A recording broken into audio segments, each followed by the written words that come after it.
les petits loups, 4e émission de Le quart d'heure charentais ou Pierrot, photographe gourmand. Donc, vous voyez, le problème du confinage, c'est qu'on peut pas aller chez le coiffeur et on a des problèmes. Ça pousse, ça pousse, ça pousse. Alors aujourd'hui, il y a un appareil photographique mythique. Descendez un petit peu, on va le découvrir ensemble. Regardez, il y en a qui m'ont dit « Pierrot, faut que tu nous montres tes Leica. » Oh là là. Alors ça, c'est le Leica M6. Alors le M6, c'est vraiment l'appareil, le M6 TTL.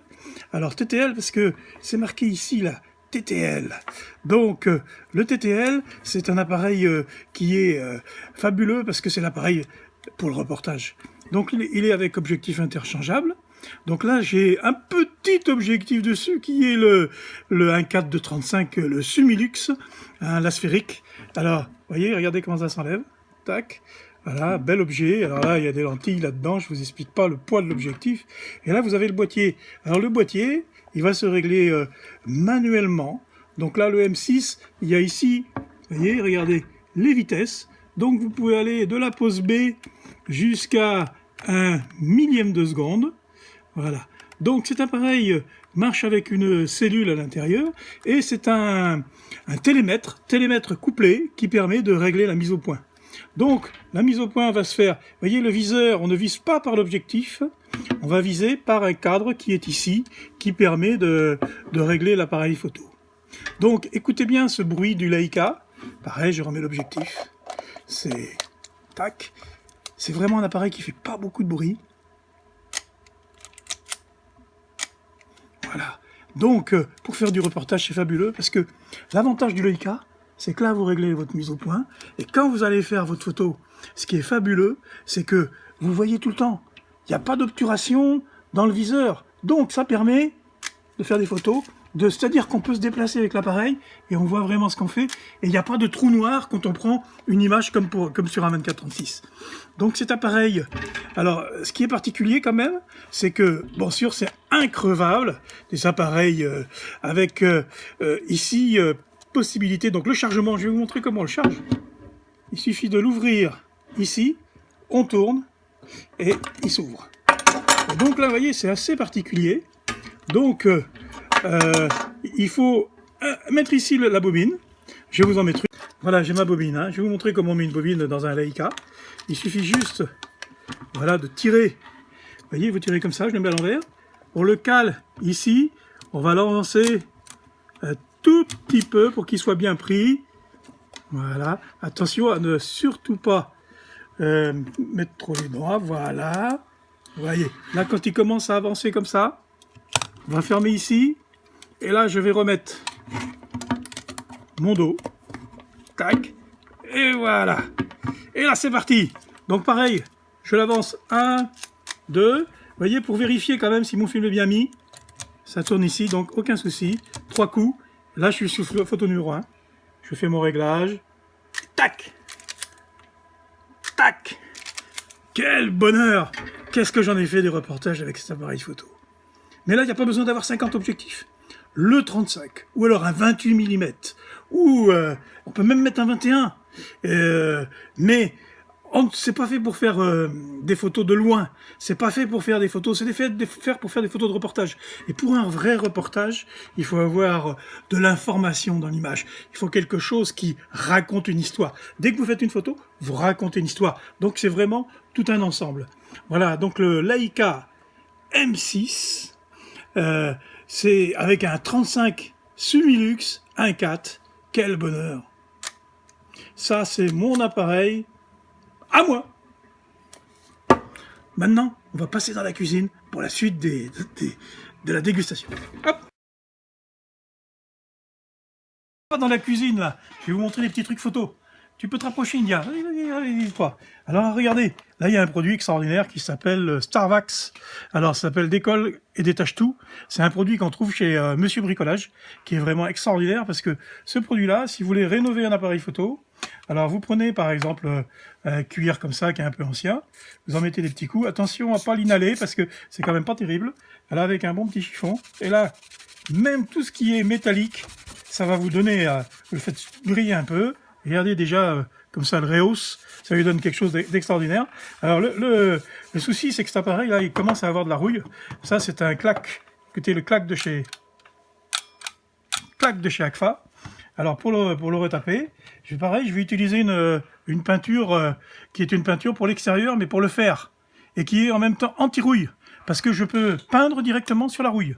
Donc cette peinture, elle est quand même assez intéressante, surtout pour retaper ces vieux appareils photo. Alors ça a toujours été de la peinture brillante qu'il y avait sur ces anciens appareils photo, qui est vraiment très pratique. Donc je vais prendre un petit peu de cette peinture anti-rouille, et qui est une peinture, je dis, noire, brillante, et qui va me permettre de chez Monsieur Bricolage, ou d'ailleurs, hein, vous pouvez aller chez Décor Tissu, vous pouvez aller un peu partout. Et là, je suis obligé de mettre mes lunettes maintenant, pour y voir un peu plus clair. Je vais rehausser, disons, rajouter du noir ici. Et là, mon appareil... Rapproche-toi, India, là, tu vois bien, hein? Voilà. Vous voyez, regardez comme ça la rehausse. Même si j'ai un peu de peinture sur le noir à côté, c'est pas grave, je l'enlève tout de suite. C'est une peinture avec à l'eau. Donc, peinture fer, mais à l'eau. Mais je peux vous dire, qu'est-ce que ça lui donne une... Et les appareils, ils prennent, mes appareils de collection, ils prennent une autre dimension parce que ils sont comme au début. C'est-à-dire que là, je le rajeunis, celui-ci d'à peu près une 50aine d'années, quoi. C'est très simple, mais en même temps, je vous dis, un petit peu de Starwax. Starwax pour le rehausser. Donc ça, c'est plutôt pour les cuirs. Donc ça sèche très vite. Je dirais moins d'une demi-heure, vous pouvez utiliser, faire une photo de votre appareil. Ou alors, c'est pareil, il faut penser à bien nettoyer les objectifs. Alors là, on va mettre un petit peu de produit. Là.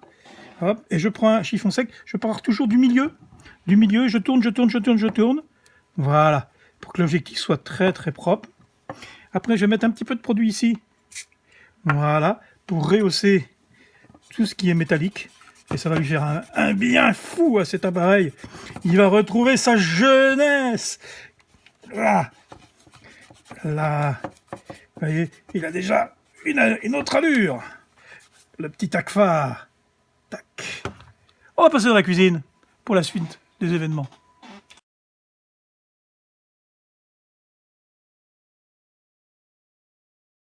Après la photo, nous allons faire le produit charentais maintenant. Donc après le photographe, le gourmand, le Pierrot le gourmand. Donc là, aujourd'hui, je vais vous faire...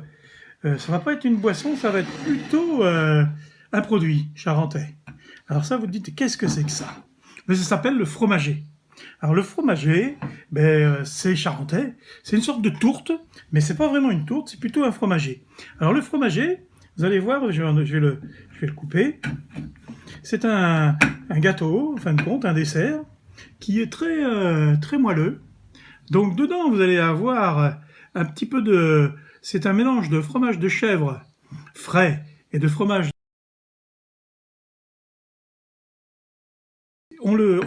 C'est malaxé. Et après, qu'est-ce qu'on va faire? On va le mettre avec une pâte et on va le faire cuire.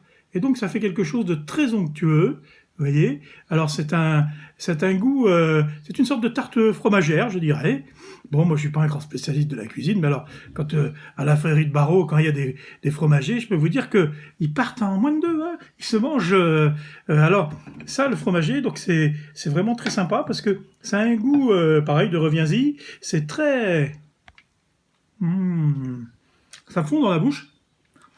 Merveilleux comme effet, très frais, très frais, ça se mange frais.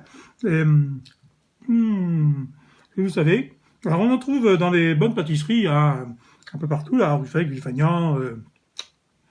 Mais quand vous venez à Barreau, il s'en fait une fois par an, pour la Frérie, délicieux. Et on va accompagner ça avec un petit coup quand même, un petit pinot de Charente, qui vient de Barreau. C'est du pinot à Jacques. Ouais, c'est pas une bouteille vraiment du commerce. Vous voyez ce petit pinot là, un bon petit pinot blanc. Alors pinot, vous savez, c'est en fin de compte, on en reparlera du pinot plus tard, je vous expliquerai vraiment ce que c'est. Mais c'est très liquoreux. C'est un apéritif. Par contre, il faut manger avec. Donc, pinot, fromager. Je ne vous explique pas comme c'est bon, et comme ça fait du bien. Donc, voilà, je vais regarder quand même pour ce soir, ou je vais regarder pour vous, le fromager. Et aussi, le pinot, pour accompagner ce dessert. À votre santé, protégez-vous bien, et à demain, si vous le voulez bien. Ting!